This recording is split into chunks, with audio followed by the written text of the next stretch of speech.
Selamat pagi, siang, dan malam penonton dari kanal YouTube Fakultas Hukum Universitas Atmajaya Yogyakarta. Selamat datang kembali di video kita kali ini. Kita akan membahas lebih detail terkait bagaimana berkuliah di Fakultas Hukum Universitas Atmajaya Yogyakarta. Sebelum kita mulai, saya informasikan bahwa pengambilan video ini sudah mengikuti protokol kesehatan. Dan semoga teman-teman dimanapun berada, teman-teman selalu sehat, bahagia, tetap patuh untuk stay di rumah aja sampai kita udah berhasil setidaknya mengurangi kasus COVID-19 ini. Sebelumnya perkenalkan, nama saya Karanida Siregar dari BEM Fakultas Hukum Universitas Atmajaya Yogyakarta. Di sini kita sudah kedatangan pembicara yang luar biasa. Selamat siang, Bapak Budi Arianto Wijaya SHM Hum selaku Wakil Dekan 2 Bidang Sumber Daya Manusia. Ya, selamat siang Mbak Karinanda, selamat siang Bapak Ibu semua, adik-adik mahasiswa baru. Ya, jadi Bapak Budi adalah Wakil Dekan 2 ya Pak, Bidang Sumber Daya Manusia, Sarana dan Prasarana, dan Keuangan. Oke, nanti kita akan berbincang-bincang, tapi sebelumnya like dulu, kita subscribe juga, dan komen dan share sebanyak-banyak video ini. Oke, pada kesempatan kali ini kita langsung nih dari gedung kampus 1 ya Pak, kampus 1 Fakultas Hukum Universitas Atmajaya Yogyakarta di Merican. Ya, jadi bagaimana Pak? Kira-kira sekarang lagi pembangunan ya Pak? Sudah proses berapa persen nih Pak? Oh ya, pertama saya mohon izin dulu menyapa Bapak Ibu, orang tua mahasiswa baru, adik-adik mahasiswa baru dimanapun berada ya, karena memang mahasiswa kita itu dari seluruh wilayah tanah air. Ya. Baik Atmajaya sebagai universitas maupun Fakultas Hukum, kita punya mahasiswa yang beragam. Bisa dikatakan ini miniatur NKRI. Saya menyapa dulu. Salam dari Jogja, salam Pancasila ya. Semoga kita selalu dalam keadaan sehat pada kondisi saat ini. Jadi tadi seperti disampaikan oleh Mbak Karanida bahwa saya membantu dekan mengurus bidang sumber daya manusia, sarana prasarana, dan keuangan. Nah, yang ditanyakan tadi sarana prasarana ya, memang kita selalu mengadakan perbaikan, terutama pada saat terjadinya pandemi COVID ini, di mana kuliah dilakukan secara daring ya, dan dalam rangka nanti menyosong ke depan mungkin ada kemungkinan bisa hybrid ya. Jadi kalau keadaan sudah semakin membaik hybrid, maka sarana prasarana harus mendukung. Jadi dalam 1 tahun ini memang Fakultas Hukum sangat semangat untuk memperbaiki sarana prasarana agar bisa tersedia fasilitas kelas yang lebih baik, termasuk pendukung jalannya perkuliahan ya.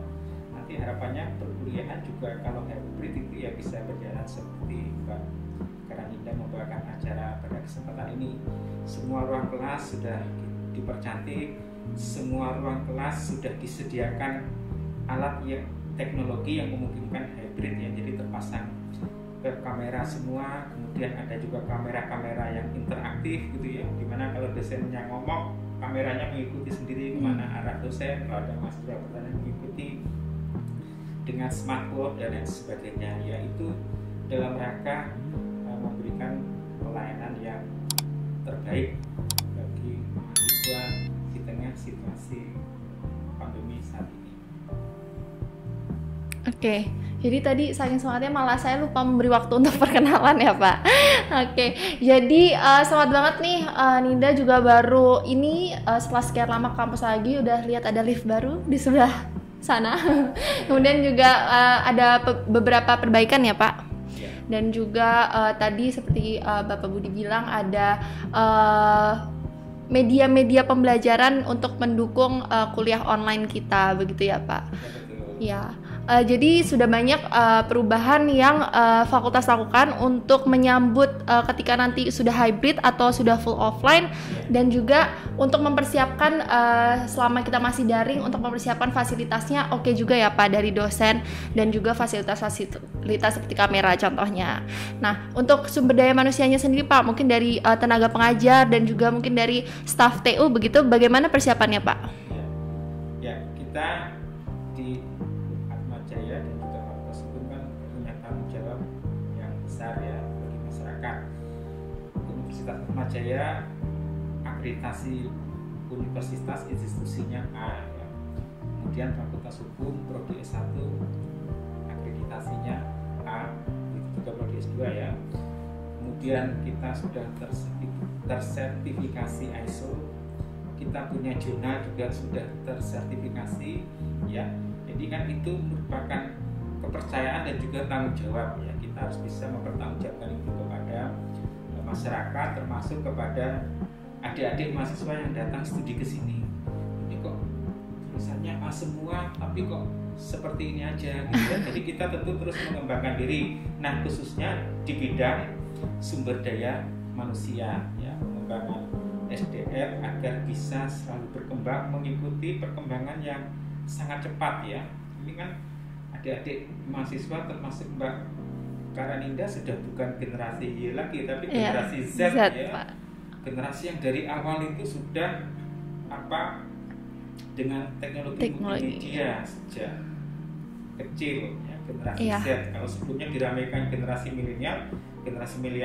milenial saat ini malah sudah sebagian dosen ya, Bapak Ibu dosen muda itu. Nah, yang dilayani itu generasi Z.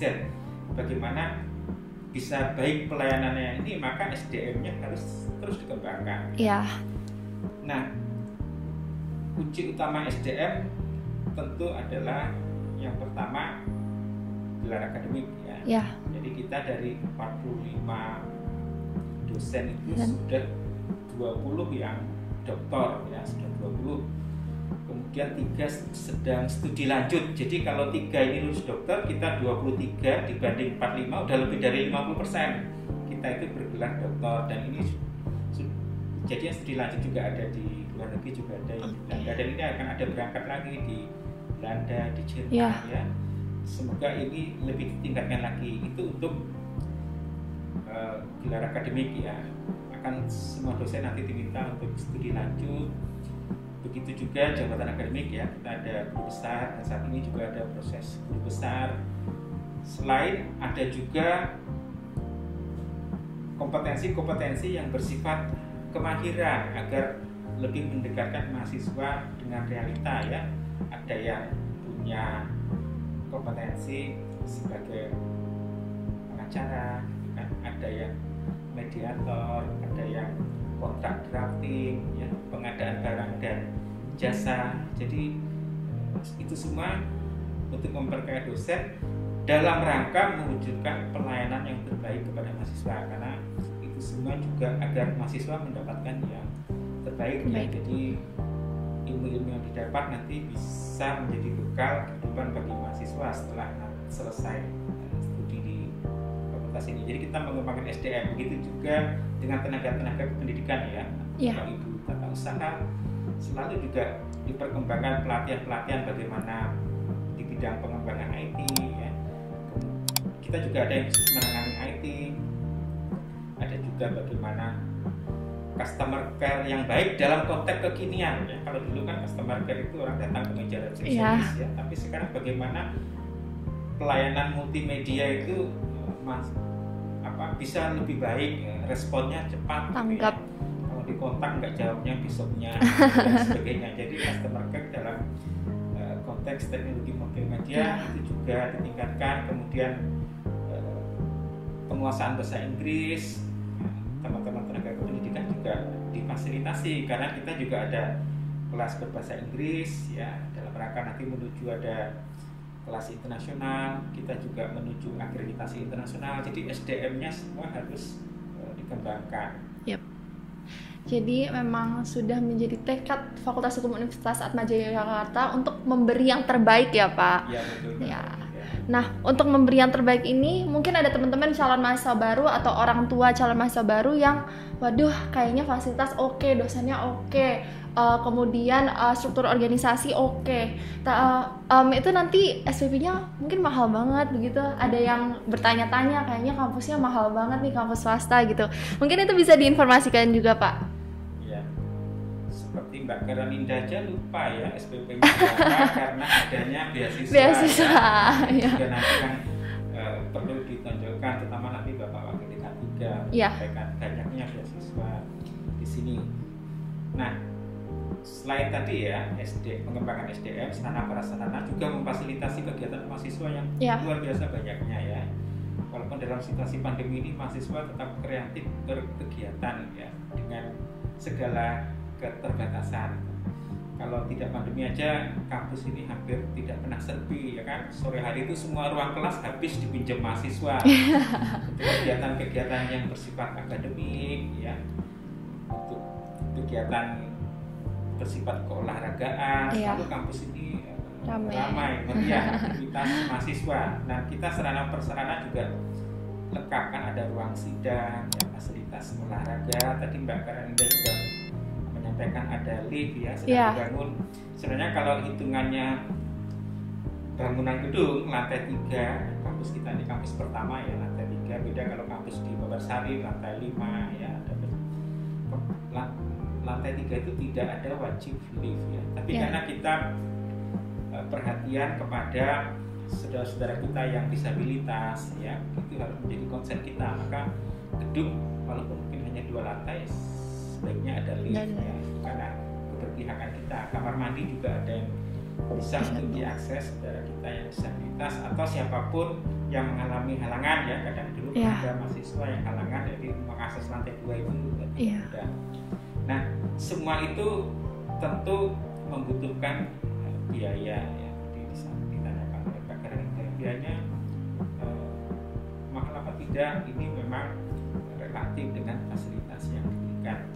Tapi yang pasti biaya studi di Fakultas Hukum Universitas Atmajaya dan di seluruh Universitas Atmajaya itu selama studi tidak ada kenaikan.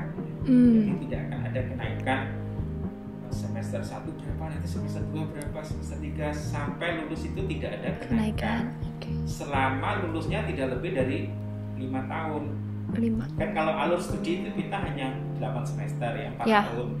Itu saja banyak mahasiswa-mahasiswa yang tekun tanpa mengabaikan kegiatan, aktivitas itu bisa lulus di bawah 4 tahun.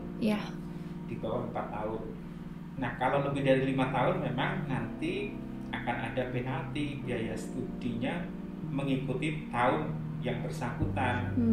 Tetapi penalti ini dalam rangka mendorong mahasiswa agar studinya tidak lama. Saya kira 5 tahun itu sudah waktu yang sangat cukup untuk menyelesaikan studi, lalu kemudian melakukan aktivitas hidup di masyarakat atau mau melanjutkan studi dan lain sebagainya. Itu bahwa memang untuk mendukung semuanya perlu biaya studi, Mbak Karinda. Biaya studi. Nah, untuk biaya studinya begitu Pak, kira-kira berapa biaya yang dihabiskan untuk dari awal sampai menjadi sarjana hukum begitu Pak? Baik, ini kan adik-adik mahasiswa baru angkatan 2021-2022 ya. Biaya studi di Universitas Atmajaya termasuk Fakultas Hukum dalam situasi pandemi ini memang masih sama dengan tahun yang lalu ya. Yang tahun yang lalu juga sama dengan tahun sebelumnya 2019. Jadi karena tahun lalu sudah pandemi, saat ini juga sudah pandemi, maka Atmajaya memutuskan tidak ada kenaikan biaya studi. Nah, biaya studi yang pertama di semester 1 memang karena masuk awal lebih besar dibandingkan semester berikutnya. Di semester 1 itu ada sumbangan pengembangan yaitu 20.500.000, kemudian ada biaya kemahasiswaan 2.750.000, ada biaya courseware, ini buku ya, buku itu ada yang untuk e-book ya, digital, secara digital perpustakaan bisa diakses dari manapun, ada juga buku yang hard copy ya. Jadi semoga sudah bisa diberikan buku yang hard copy. Itu biaya courseware. Ini biaya yang hanya ada pada semester 1 ya. Lalu untuk SPP tetapnya itu sebesar 3.750.000. Nah, SPP tetap ini nanti sampai semester 8 sama, tidak ada peningkatan. Kemudian ada biaya variabel, biaya SKS itu 250.000 per SKS ya. 250.000 per SKS. Sebagai contoh, mahasiswa baru semester 1 itu 21 SKS bebannya ya, karena masih beban paket. 21 SKS itu dikalikan 250.000, maka jumlahnya menjadi 5.250.000 ya. 5.250.000 ditambah SPP tetapnya tadi 3.750.000 menjadi 9 juta. Jadi sebenarnya SPP-nya hanya 9 juta ya semester 1. Tetapi dengan biaya-biaya tadi yang saya sebutkan, ada sumbangan pengembangan, ada uang buku, dan ada kemahasiswaan, totalnya menjadi 34.250.000. 34.250.000 ini mahasiswa baru sudah mendapat pemberitahuan pembayarannya dan berapa kali termin pembayarannya ya. Jadi tidak seketika ya. Kemudian mulai semester 2 dan semester 8 biaya studi ya, hanya SPP tetap dan SPP variabel tadi. Kebetulan semester 2 itu 21 SKS juga sama dengan semester 1, jadi ada 9 juta. Semester 3 juga 21 SKS, totalnya 9 juta juga. Semester 4 itu 19 SKS, jadi 8.500.000. Ini udah tetap dan variabel ya. Semester 5 18 SKS, 8.250.000. Semester 6 19 SKS, 8.500.000. Semester 7 19 SKS, 8.500.000. Kemudian semester 8 ini tinggal skripsi dan KKN 6 SKS, 5.250.000. Jadi total selama menyelesaikan studi di Atmajaya lancar semua ya, 91.250.000. Nah, yang perlu diketahui memang putra-putri Bapak Ibu apabila prestasi akademiknya baik, semester 2 itu bisa ambil 24, jadi nanti tidak 9 juta tapi 9.750.000. Iya. Cuma diakumulasi sama, karena nanti semester berikutnya akan lebih kecil. Iya. Dan juga tidak ada biaya lain selain ini ya. Jadi tidak ada biaya lain selain ini, kecuali nanti kalau mungkin halangan ikut remedi itu ada biaya remedi. Ada biaya remedi. Biaya hanya mungkin ada nanti untuk biaya KKN ya. Untuk melanjut maba nanti KKN-nya sudah normal ya. Ya. Ada biaya pendaftaran wisuda, biaya pelepasan, dan biaya visit study. Ya hanya itu item-item biaya yang dibayarkan kepada fakultas ya. Biaya-biayanya itu Mbak Karina. Ya, jadi saya rekap ulang lagi ya Pak. Untuk Universitas Atmajaya Fakultas Hukum itu awal ada biaya masuk ya Pak, 20 juta sekian tadi. Kemudian per semester itu membayar akumulasi dari jumlah SPP tetap dan variabel. Kalau tetap itu dari awal masuk sampai akhir 3.750.000, benar ya Pak? Dan SPP variabel mengikuti jumlah SKS-nya. Kalau misalnya mungkin masalah akhir seperti saya tinggal 10 SKS contohnya begitu ya Pak. Berarti tinggal 10 SKS kali 250.000. Itu 2.500.000. Jadi mungkin kalau dibandingkan dengan fakultas hukum universitas swasta lain, kita masih di tengah-tengah ya Pak, masih ya kita cukup kompetitif gitu ya. Cukup Pak, kompetitif. Ya. Nggak terlalu mahal ya. Kenaikan ya. Ya. Ya pasti tidak ada kenaikan dan itu sudah include semua fasilitas. Ya. Ya nggak ada biaya tambahan lagi kecuali ada item-item tadi ya Pak untuk KKN, wisuda atau study visit begitu. Itu kira-kira terkait biaya studi di Fakultas Hukum Universitas Atmajaya Yogyakarta. Tapi teman-teman jangan takut karena ada beberapa beasiswa ya Pak yang bisa diakses terutama untuk mahasiswa berprestasi. Kalau saya sendiri bukan kemarin sih Pak, dari semester 2 itu mendapat beasiswa Link Scholarships itu dari Yayasan Universitas Atmajaya Yogyakarta. Sampai semester ini udah mau lulus itu orang tua bebas dari biaya SPP tetap dan variabel. Jadi itu salah satu beasiswa yang bisa diakses. Kemudian apalagi Pak beberapa beasiswanya? Ya, terima kasih Mbak Karninda atas kesaksiannya ya. Dan juga karena memang itu merupakan wujud kontraprestasi dari prestasi yang Mbak Karninda perjuangkan ya, usahakan selama kuliah ya. Prestasi yang baik, aktivitas kualitas kegiatan yang baik, termasuk kegiatan pada kesempatan ini.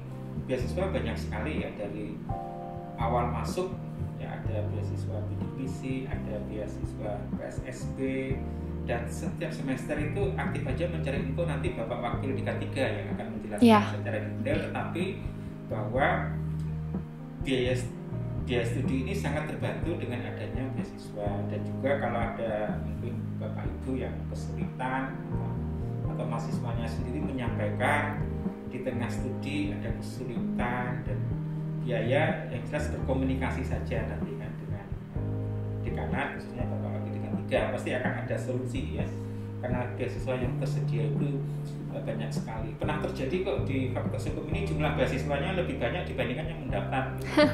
Pernah terjadi ya. Terutama di masa COVID seperti ini, beberapa semester lalu itu ada beasiswa dari pemerintah juga ya Pak, yang disalurkan untuk mahasiswa. Nah itu tadi benar, saya kan BEM dari tahun lalu ya Pak, saya juga mengamati pendaftaran mahasiswa malah lebih dikit dari slot beasiswanya. Jadi saya sendiri juga selama pandemi ini mengalokasikan dana yang sangat besar. Ya Pak. Itu beberapa opsional untuk bantuan biaya ya Pak yang bisa diakses. Beasiswa, ada beasiswa bidik misi, terus beasiswa prestasi, dan juga ada beasiswa mungkin dari pemerintah begitu. Jadi untuk teman-teman yang mau mengurangkan beban orang tua, mungkin bisa dipupuk IPK-nya dijaga, kemudian prestasinya mulai aktif organisasi, aktif sesuai minat bakat, mungkin di kompetisi begitu, agar chance ke beasiswanya semakin tinggi begitu ya Pak. Iya. Oke Pak, jadi tadi beberapa informasi mungkin untuk mahasiswa baru atau calon mahasiswa baru. Tapi untuk mahasiswa yang lama nih Pak, mungkin bisa diinformasikan kembali, diingatkan untuk pembayaran SPP dan tata cara pembayaran. Oh ya, jadi untuk tata cara pembayaran ini bagi mahasiswa baru, Bapak Ibu, orang tua, juga tentu bagi seluruh mahasiswa ya. Kita ada bekerja sama dengan 4 bank ya untuk memudahkan pembayaran SPP. Ada Bank Mandiri, Bank BNI, Bank BRI, dan CIMB. Nah, keempat bank ini kita sudah bekerja sama. Jadi di kota Bapak Ibu berasal ya, kalau mau membayarkan untuk anak atau anak sendiri membayar, bisa datang ke 4 bank tersebut. Baik menggunakan teller ya, kita datang ke bank, atau dengan ATM ya. Tentu karakteristiknya berbeda setiap bank ya. Misalnya kalau ke teller itu, kalau ke Bank BNI dan CIMB kita cukup menyebutkan nomor mahasiswa ya, tanpa perlu mengisi blanko. Tetapi kalau di Mandiri kita harus buat ngisi blanko multi payment, begitu juga di BRI. Lalu ada kode Universitas Atmajaya, yang kodenya setiap bank berbeda. Itu ada di dalam buku pedoman bimbingan akademik ya, ada buku pedoman bimbingan akademik untuk mahasiswa baru, dan mahasiswa setiap semester kan ada. Jadi datang ke 4 bank itu. Atau kalau ke ATM juga ada pilihannya. Setiap bank juga berbeda. Misalnya kalau ke Mandiri kita pilih multi payment ya, setelah masukkan PIN dan sebagainya. Multi payment ada pilihan masukkan kode Atmajaya, lalu nomor NPM mahasiswa. Yang penting jangan lupa nomor NPM-nya dirinya. Kalau di BNI ada pilihan Student Payment Center di ATM itu. Jadi setiap bank berbeda, diperhatikan aja di buku bimbingan akademik. Ya, yang jelas kita bisa ke teller dan bisa juga ke ATM. Ya, di 4 bank tadi saya kira cukup membantu pembayaran SPP mahasiswa dari wilayah manapun di Indonesia. Ini saya intip sedikit Pak panduan akademiknya. Jadi hari registrasi pembayaran biaya SPP tetap itu sampai 12 Agustus ya Pak ya. Untuk yang tahun ini ya. 12 Agustus. Jadi teman-teman yang nonton juga jangan lupa SPP-nya dibayar. Nanti kalau lupa itu gimana Pak? Ya, pertama tidak bisa ikut bimbingan akademik. Bimbingan akademik syaratnya adalah sudah membayar SPP tetap. Itu yang biasanya ada yang lupa, datang mau bimbingan akademik atau sekarang secara online belum bayar SPP tetap. Jadi bayar SPP tetap di lain bimbingan akademik. Kalau saat itu kelupaan ya segera bayar, nanti mungkin besoknya dilayani bimbingan akademiknya ya. Nanti menghubungi dengan Pak Wakil Dekan 1 atau Ibu Kaprodi ya. Yang jangan sampai tidak ada komunikasi. Saya mau bimbingan hari saya belum bayar, tetapi memang tidak bisa ya saya bimbingan dulu, besok tak bayar, kan nggak bisa gitu. Ya. Dibayar dulu, nanti besok dilayani bimbingan akademiknya. Nanti setelah bimbingan akademik ambil berapa SKS, misalnya 24 ya, kemudian diinput. Nah setelah diinput nanti ada tagihan biaya SPP variabel yang harus dibayar sebelum mengikuti ujian mid semester. Oke, jadi itu teman-teman untuk mahasiswa yang lama nih, wah lama. Nah, untuk mahasiswa semester berapa nih ya Pak? Berarti 3 sampai ke atas itu sudah bisa mulai membayar dari hari ini, bahkan dari kemarin tanggal 5 sampai tanggal 12 Agustus. Jangan lupa teman-teman, karena kalau belum bayar nggak bisa bimbingan akademik ya Pak. Iya. Mbak Karanida udah nggak bayar ya? Iya Pak, saya sudah tercover beasiswa. Itu ada lagi Pak yang harus disampaikan terkait informasi. Ya, yang pertama untuk biaya studi bagi mahasiswa baru sudah ada ketentuan tenggat waktu pembayarannya ya. Semoga itu bisa dilakukan. Tapi apabila memang karena keadaan saat ini ya, kita tahu banyak keprihatinan. Kalau ada halangan, yang ada komunikasi, misalnya bisa mengajukan tenggat waktunya diperpanjang. Ya, tahun kemarin juga gitu. Kalau dulu hanya 3 kali sebelum semester 2 sudah lunas, tapi karena keadaan Atmajaya juga tentu ada rasa empati ya, ada orang tua mahasiswa. Jadi yang penting ada komunikasi. Biasanya memang kontak saya, lalu saya komunikasikan dengan wakil rektor 2, nanti termin pembayarannya kalau memang kesulitan ya akan diberi kelonggaran terminnya. Walaupun kelonggaran terminnya nanti akibatnya ya semester 2 ada kewajiban juga di semester 2. Karena kalau bisa diselesaikan semester 1. Yang penting ada komunikasi. Nah untuk SPP juga bagi adik-adik mahasiswa semuanya, apabila belum bisa bayar SPP padahal sudah mau ujian mid, itu juga harus mengkomunikasikannya. Jangan sampai nanti nggak ikut ujian ya. Atau membayarnya mendadak, itu mau ikut ujian saya mau bayar sekarang Pak, wah nggak bisa ini. Jadi yang penting ada komunikasi ya, bagaimana solusinya agar ujian mid itu tetap dapat dijalankan ya. Kalau ada kesulitan, jangan sampai nanti ujian midnya nggak ikut, kan nanti lebih berat lagi beban di ujian akhir, bisa nilainya tidak maksimal atau bisa tidak lulus. Itu aja, yang penting kalau ada kesulitan dikomunikasikan. Baik, jadi walaupun sudah ada tanggal-tanggal pembayaran, tapi ada alternatif prosedur yang bisa dicapai kalau misalnya ada kesulitan pembayaran begitu ya Pak. Tapi kembali lagi tetap harus mengikuti prosedurnya, semua ada tata urutannya begitu ya Pak. Dan yang penting komunikasi dengan mungkin dosen pembimbing akademik begitu ya Pak. Iya, Anda bisa menghubungi kalau untuk pembayaran SPP ya bisa menghubungi saya selaku wakil dekan. Baik, bisa langsung menghubungi Pak Budi. Oke, dari awal kita sudah membahas nih bagaimana SDM Atmajaya luar biasa sekali, fasilitas juga oke, semakin oke dengan pembangunan, dan juga dosen-dosennya mantap banget ya Pak, dan beberapa fasilitas juga diperbarui begitu. Dengan fasilitas yang kita dapatkan, tadi sudah dijelaskan biayanya Pak, untuk mahasiswa baru itu bisa dibayar secara tahapan begitu ya Pak? Ya, sudah ada dalam surat pemberitahuan. Oke, nanti bisa diperiksa surat pemberitahuannya begitu. Kemudian tadi juga sudah dibahas biaya per semesternya. Kalau kesaksian, testimoni dari saya sendiri sebagai mahasiswa Fakultas Hukum Universitas Atmajaya Yogyakarta semester 7, ini mau naik semester 7, puas banget sih Pak kuliah di sini, walaupun waktu saya pun belum dibangun, tapi fasilitas sudah oke, dan juga dosen-dosennya oke banget, responsif juga, apalagi di online ini, dan juga media pembelajarannya walaupun online tetap bisa dipahami dan ditangkap. Dan juga kegiatan mahasiswa masih berjalan juga waktu online, masih difasilitasi oleh kampus, dan juga dibantu jika ada kesulitan. Jadi puas sekali sih Pak menjadi mahasiswa. Ya. Semoga nanti adik-adik mahasiswa baru bisa mengikuti jejak kakak Karaninda ini. Waduh. Hasilnya baik, aktivitas baik sehingga bisa mendapatkan beasiswa. Iya. Nah itu teman-teman informasi lebih dalam terkait kegiatan perkuliahan di Fakultas Hukum Universitas Atmajaya Yogyakarta. Saya tutup di sini Pak. Terima kasih Bapak atas kehadirannya. Terima kasih.